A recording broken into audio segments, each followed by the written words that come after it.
Nagbabagang balita sa Barangay Lusay.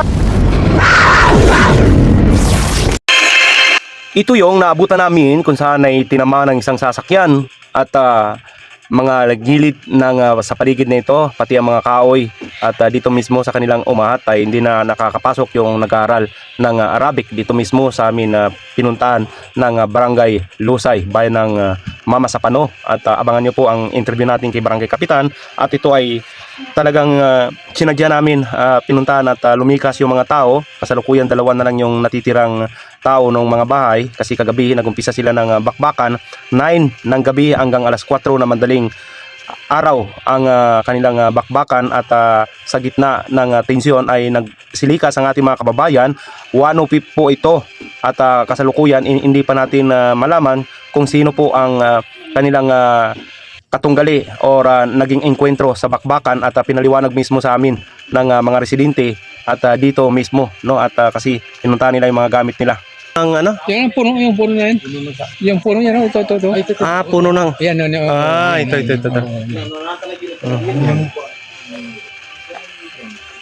Okay. Pati ito, tinamahan din.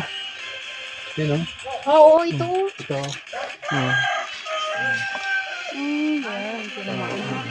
Ha? Uy,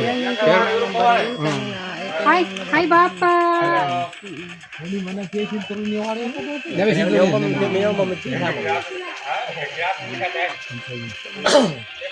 Dito yung baril. Ay, sintro nila. Tapos yung ano nila, yung blocking nila dito. Yung nag-atake sa kanila dito galing at saka dito galing. Saan? Dito galing sa kabila dito.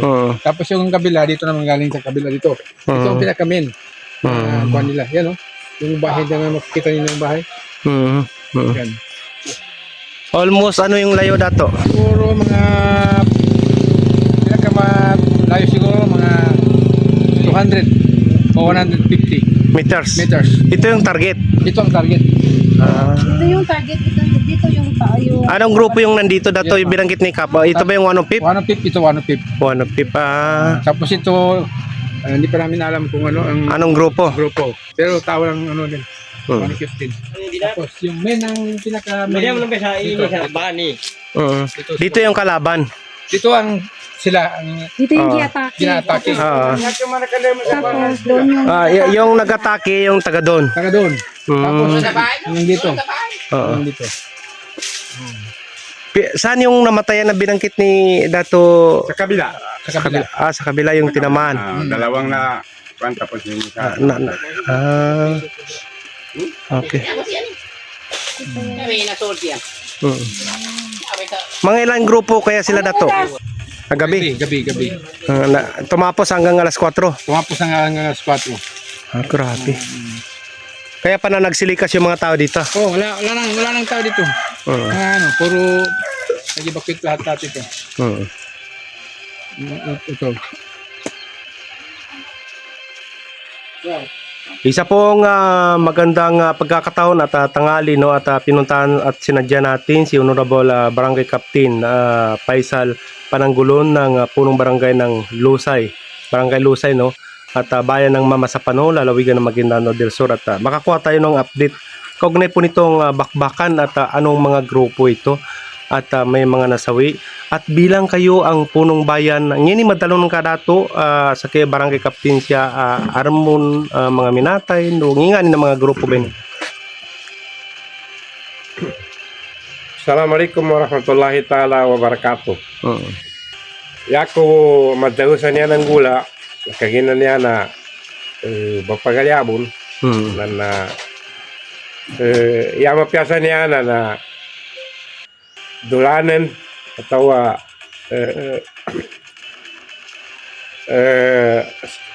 sa pala no pamunuan no emilet niya no siya sa kasundaluhan no pulis katenani niya kaya galya atau niya malaki siya sa Lusay Mama Sapano Maguindanao del Sur.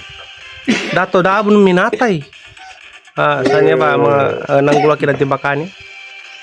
Ya nangat na aron na sugat pwede ko katawan mo, minatay, ulala. Wala na sugat. Oh. May nagrupo ina ni patimbataan ng natokap. MILF Buntanan. Oh, 106, 105 or Bali pilat-pilat. 105 ba ito dato o 106? Sa Balana, 105. Mm. Oo, sa walaman naman, membro na MILF pronto, balik katawan na, nginga na unity. Oh. So, dabon mga apektado mga Halos 100% na niya sa City of Proper, Mm. Barangay Lusay na niya ba apektado. So, markad namin na suspended di class. So, eskwela namin na suspended pa ni klase. Taman adi ma-ariglo niya problema. So kanu ito. Di iyanat sa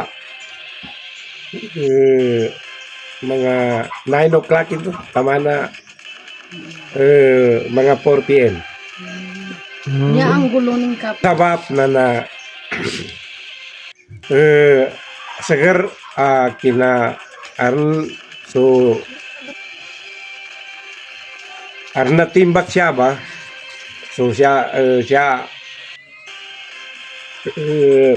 membro na 105 bali so sa bala so nakatimbak na membro na MILF po bali ito ba niya nanggula na sa gadin ba niya ba gina dabon kagina gabi banto na dua timambo ali siya yan tonin rangulo karamihan na nagkambapito sa bakat radyo ba yan Mindanao.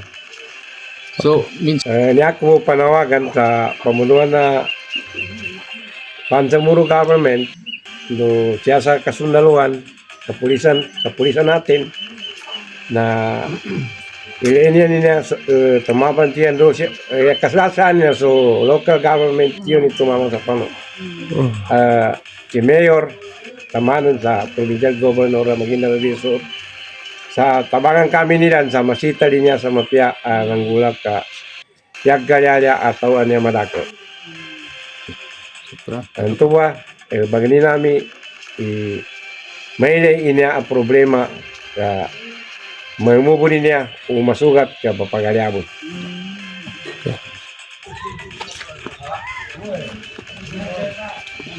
Ito wala ng tao, no? Yan.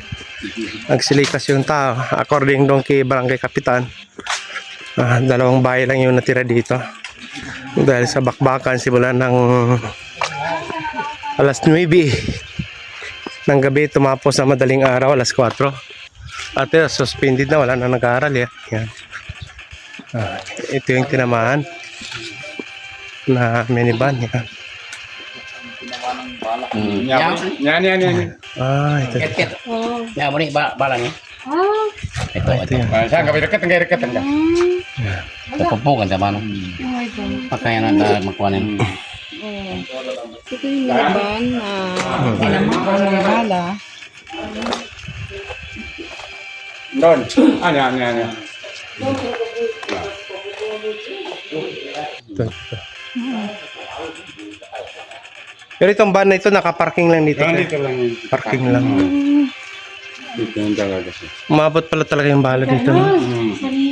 Ang tanging panawagan niya ay maayos sa mataas na kinaukulan at lalong-lalo na sa ating provincial governor at sa ating municipal mayor na maayos itong sigalot ng dalawang grupo para manumbalik ang mga residente at kapayapaan sa Barangay Lusay.